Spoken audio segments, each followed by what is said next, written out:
জীৱনটো হেডকোৱাৰ্টাৰ হৈ গ'ল। আমাৰ প্ৰথমতে এইবিলাক লওঁতে আমাৰ বহুত প্ৰব্লেম, নগা মানে বহুত প্ৰব্লেম হ'লে নগালত ফাইট কৰি এইবিলাক কাম কৰিলোঁ। এতিয়া লাষ্টত আমি আৰু ওপৰৰ অফিচাৰবিলাক খুব অহা যোৱা কাৰণে আমাৰ লাষ্ট মানে ইয়াৰ পৰা আমাৰ 6 কিলোমিটাৰ পাৰ হ'লে মানে নাগালেণ্ড বৰ্ডাৰ পাব। বস্তি হ'ল কালচিং হ'ল হেৰি আছে, কালচিং বস্তি আছে, ৱামাকাল আছে।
শিৱসাগৰ মাত্ৰ অকল এটাই হ'ল এতিয়াতো এটাই আৰু এটা আমাৰ বহিব সেই চাইডে এতিয়ালৈকে পঢ়া নাই সেই ৰাস্তাটো হাইৱে ৰাস্তাটো যেনেকে ডিমৌ বস্তু আহিলে বা এইবোৰ কি কয় জয়সাগৰ মালটো এইফালে আহিলে মৰাণত আমাৰ শ্বিপিং ইউনিট নবহে মৰাণৰখিনিও যদি মাল এইফালে আহে ডিব্ৰুগড়টো যিটো আমি কৈছোঁ মানে দূৰলৈ কৈছোঁ ডিব্ৰুগড়ত আপোনাৰ জয়পুৰত হ'ব নাহৰকটীয়া এইফালে নামৰূপ।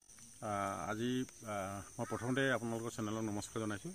আজি বিশেষকৈ আমাৰ নুমলীগড়ৰ পৰা এটা সজতি দল আহিছে। তেখেতলোকে আহি পিনি আমাৰ যিখন আমি জইণ্ট ফৰেষ্ট কমিটি কৰিছিলোঁ বিশেষকৈ গাৰো পৱন নামেৰে, গতিকে এই কমিটিখনে আমি প্ৰায় 100 হেক্টৰ বাঁহ আমি ইতিমধ্যে ৰোপণ কৰি ৰাখিছোঁ আৰু 50 হেক্টৰ আমি ৰিষ্টকিং কৰি পিনি যিখিনি নেচাৰেল কাকবাঁহ আছে সেইখিনিও আমি ঠিক কৰি ৰখা হৈছে ইয়াত। গতিকে সেই বাঁহখিনি এতিয়া অহা বছৰ মানে মাৰ্চ মানৰ পৰা তেখেতলোকে লোৱাৰ কথা কৈছে আৰু যেতিয়া প্ৰথম প্ৰজেক্টটো নুমলীগড়ত যেতিয়া বহাবলৈ আহিছিলে ফিনলেণ্ডৰ পৰা যিকেইজন ৰিচৰ্চ পাৰ্চন আহিছিলে তেখেতলোকে তেতিয়া ডাঙৰ বাহনি চাবলৈ বিচাৰিছিলে অসমত আৰু গোটেই বিভিন্ন জেগাত ঘূৰিলে তেখেতে ডাঙৰ বাহনি তেনেকৈ ধৰণে নাপালে। তাৰপিছত যোৰহাট ৰেইন ফৰেষ্টৰ লগত যোগাযোগ কৰি পিনি আমাৰ ছিনিয়ৰ চাইণ্টিষ্ট ৰাজীৱ কলিতা দেৱৰ লগত যোগাযোগ কৰিছিলে আৰু তেখেতে মোৰ নামটো দিছিলে নিৰণ গগৈৰ লগত যোগাযোগ কৰিলে আপোনালোকে বাহনি চাব পাৰিব ডাঙৰ। তেতিয়াই আমাৰ লগত যোগাযোগ কৰিছিলে আমাৰ নুমলীগড়ৰ পৰা আৰু তেতিয়া নুমলীগড়ৰ GM এনেকৈ ধৰণে আৰু কেইজনমান বিশেষ ব্যক্তি লগত লৈ সেই ফিনলেণ্ডৰ যিকেইজন সমল ব্যক্তি আছিলে দুজন তেখেতলোকক লগত লৈ ইয়ালৈ আহিছিলে আৰু তেতিয়াই আমাৰ বাহনিখন চাইছিলে আৰু তেতিয়াই তেখেতলোকে কৈ গৈছিলে যে আমাৰ যেতিয়া নুমলীগড়ৰ প্ৰজেক্টটো কাম আমাৰ ষ্টাৰ্ট হ'ব আৰু ইয়াৰ পৰা আমি বাঁহখিনি তেতিয়াই নিম বুলি তেখেতলোকে কথা দিছিলে। ঠিক তেনেধৰণে তেতিয়াৰ পৰা আমাৰ লগত যোগাযোগ হৈছে আৰু ইতিমধ্যে এতিয়া গম পাইছোঁ যে ইতিমধ্যে প্ৰজেক্টটো কাম সম্পূৰ্ণ প্ৰায় হৈছে বুলি কৈছে আৰু মাৰ্চ মাহৰ পৰাই তেতিয়া তেখেতলোকে বাঁহ কালেক্ট কৰিব আৰু লগতে অকল আমাৰ যে জইণ্ট ফৰেষ্ট কমিটিয়ে যে ইয়াত বাঁহখিনি দিয়ে যে আমি উপকৃত হ'ম সেইটো নহয়, আমাৰ গেলেকী অঞ্চলৰ বিভিন্ন গাঁৱৰ ৰাইজেও যাতে বাঁহৰ পৰা যাতে উপকৃত হয় তেনেধৰণে আজি বিভিন্ন গাঁৱৰ কেইজনমান ব্যক্তি বাঁহৰ খেতিয়কক ইয়ালৈ নিমন্ত্ৰণ কৰি অনা হৈছে আৰু তেখেতলোকক এতিয়া ইতিমধ্যে আমাৰ এই যিকেইজন সমল ব্যক্তি আহিছে তেখেতলোকে অৱগত কৰিব কেনেধৰণে বাঁহ খেতিটো কৰিব লাগে আৰু এই বাঁহৰ পৰা কেনেকৈ ধৰণে তেখেতলোকে উপকাৰ হ'ব, কি ধৰণে তেখেতলোকে নুমলীগড়ত বাঁহটো দিব পাৰিব সেই সম্পৰ্কে বিতংভাৱে আজি তেখেতলোকৰ আগত অৱগত কৰিব। সেই হেতুকে তেখেতলোকক নিমন্ত্ৰণ কৰি অনা হৈছে কাৰণ যাতে পোনপটীয়াভাৱে ডাইৰেক্ট তেখেতলোকে এটা কথা কৈছে যাতে আমাৰ খেতিয়কসকলে ডাইৰেক্ট পোনপটীয়াভাৱে যাতে বাঁহটো দিব পাৰে।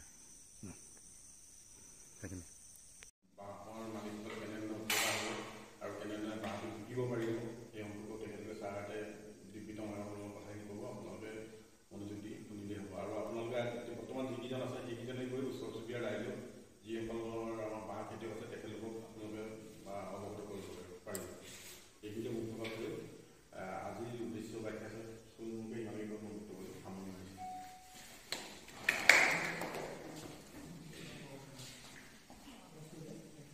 নমস্কাৰ, মোৰ নাম তৰুণময় চুতীয়া।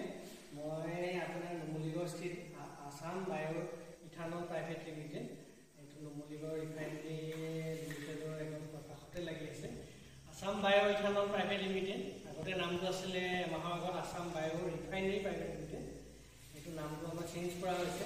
আপোনাৰ মিনিষ্ট্ৰি অফ পেট্ৰলিয়াম এণ্ড গেছে আপোনাৰ ক'লে যে এই ৰিফাইনাৰী নামটো মানে আপোনালোকৰ চুট কৰা নাই, যিহেতু আমি আমাৰ মেইন যিটো বস্তু বনাওঁ আমি সেইটো ইথানল। ইথানলটো কি বস্তু? অন্য একো নহয়, এইটো এটা আমি যদি একেবাৰে সহজ ভাষাত কওঁ এইটো এলকহলে হয়, মদ হয়, যিটো আপোনাৰ আজিকালি পেট্ৰল গাড়ী বা পেট্ৰলৰ লগত মিহলি কৰিবলৈ গভৰ্ণমেণ্টৰ মানে এইটো মেণ্ডেট আহিছে। আমি এতিয়া আপোনালোকে যি বাইক বা গাড়ীত আপোনালোকে তেল ভৰাইছে, পেট্ৰল ডিজেল নহয় দেই, মই আগতে কৈছোঁ, পেট্ৰলত যি তেল ভৰাইছে তাত মানে আপোনাৰ এই ইথানলটো মিক্স কৰা হয়। এইটো আপোনাৰ এতিয়া মানে 10ৰ পৰা 12% আপোনাৰ মানে এই ইথানলটো আপোনাৰ এই পেট্ৰলৰ লগত মিক্স কৰিছে। 25লৈকে গভৰ্ণমেণ্টৰ যিটো আছে অৰ্ডাৰ বা মেণ্ডেট, এইটোত হ'ল আপোনাৰ 20% আপুনি পেট্ৰলৰ লগত ইথানল মিক্স কৰিব লাগিব। এতিয়া ইথানলটো ক'ৰ পৰা আহিব? ইথানলটো এতিয়াতো আপোনালোকেতো তেলবোৰ ভৰাই আছে, ইথানল মিক্স আছে, ক'ৰ পৰা আহি আছে? ইথানলটো এতিয়া বিশেষকৈ আমাৰ আহি আছে নুমলীগড় ৰিফাইনেৰী, আমি আনি আছোঁ উত্তৰ প্ৰদেশৰ পৰা। ইউপিত আপোনাৰ কুঁহিয়াৰ পৰা ইথানল বনাইছে, কুঁহিয়াৰ পৰা ইথানল বনাইছে, আৰু সেই ইথানল আমি তেওঁলোকৰ পৰা কিনি আনিছোঁ, ইমান দূৰ ট্ৰেন্সপৰ্ট কৰি আহিছোঁ, গাড়ীত লৈ আনি টেংকাৰত লৈ আনি আমি পেট্ৰলত মিক্স কৰি সেইটো পেট্ৰল পাম্প অনাৰ তেখেতসকলক আমি বিক্ৰী কৰিছোঁ বা ৰাইজৰ কাৰণে আমি উপলব্ধ কৰিছোঁ। এতিয়া ইথানলটো যদি আমি ইয়াতে প্ৰস্তুত কৰিব পাৰোঁ, আমাৰ থলুৱা যিহেতু আপুনি ক'ব পাৰি আপুনি বাঁহৰ পৰাই আমি কৰিব পাৰোঁ, আমি কেলৈ কুঁহিয়াৰ পাম বা বাহিৰৰ ৰাজ্যৰ পাম? বিনি খৰচা বেছি হ'ব, দাম হ'ব। তো আমাৰ সেই আমি যিটো ইথানল প্ৰস্তুত কৰিম, আমি কৰিম বাঁহৰ পৰা। কুঁহিয়াৰ পৰা কৰি আছে মানুহে, মাকৈৰ পৰা কৰি আছে, গোমধানৰ পৰা কৰি আছে, কোনোবাই আপোনাৰ হেৰিৰ পৰা এতিয়া নৰাৰ পৰা কৰি আছে, ধানৰ নৰাটোৰ পৰা। তেওঁলোকে ভাটিন্দা পাঞ্জাৱত তেওঁলোকে নৰাৰ পৰা অলৰেডি এটা ৰিফাইনাৰী বনালে, ইথানল প্ৰস্তুত কৰিছে। ঠিক আছে, এতিয়া আমাৰ কি হ'ব, যিটো আমি ৰিফাইনাৰীটো আমি ইথানলটো যিটো বনাম সেইটো আমাৰ 2G বুলি কয়।